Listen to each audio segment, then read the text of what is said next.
kabataan, lalo na sa mga lumad at mahihirap sa barangay, nagtabang At samahan niyo kami sa aming lakbay sa Rizal. At dito naman ang guardhouse na kung saan si guard ay nagbabantay para sa kaligtasan ng mga mag-aaral.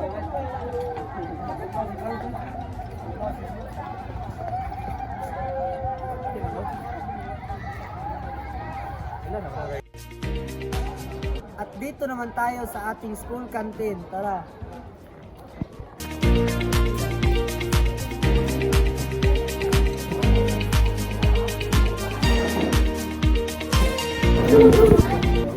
At dito naman sa ating school canteen ay marami tayong pagpipilian ng mga tinapay na pangmerienda at mga pagkain na para pang tanghalian.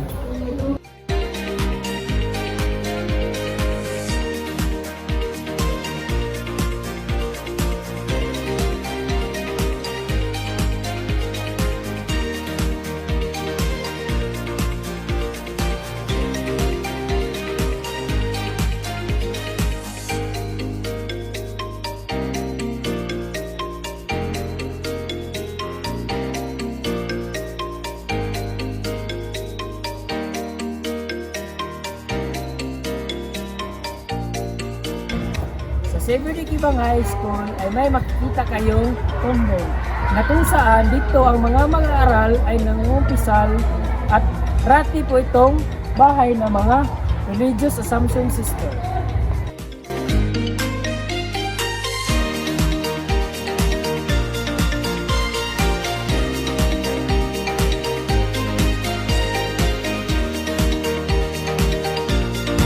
Dito sa paaralan ay meron din kami finance office kung saan ang mga estudyante ay nagbabayad.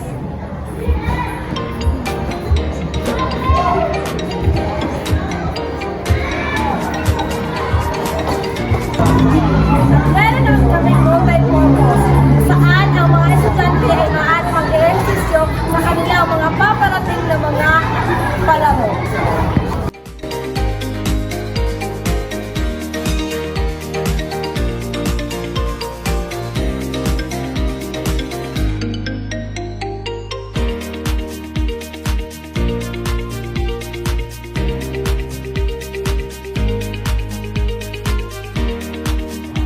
Ito naman ang volleyball court at basketball court.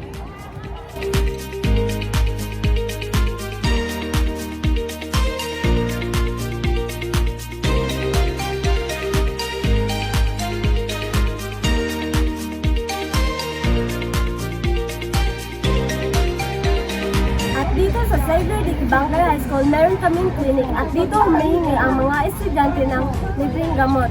Tara, pasukin natin.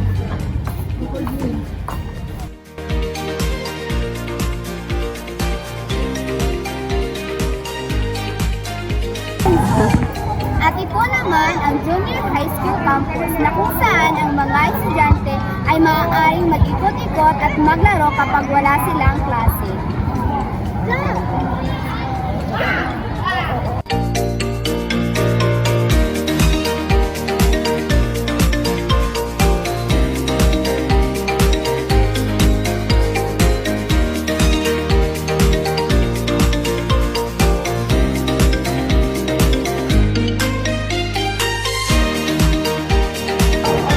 At ito naman ang silid aklatan ng Junior High School.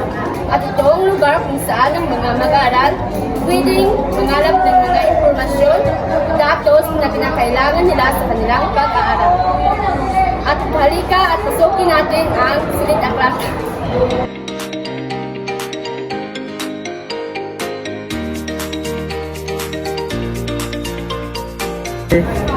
Makikita rin sa paaralan ang computer lab kung saan ang mga estudyante ay maaaring mag-ensayo. Halika't pasukin natin.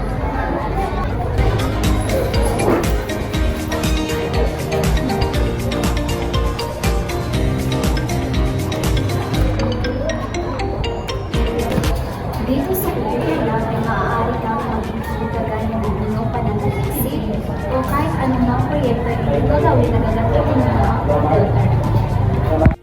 At ito naman ang Senior High School Campus.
bata ng Senior High School. Halina't ipasok kayo.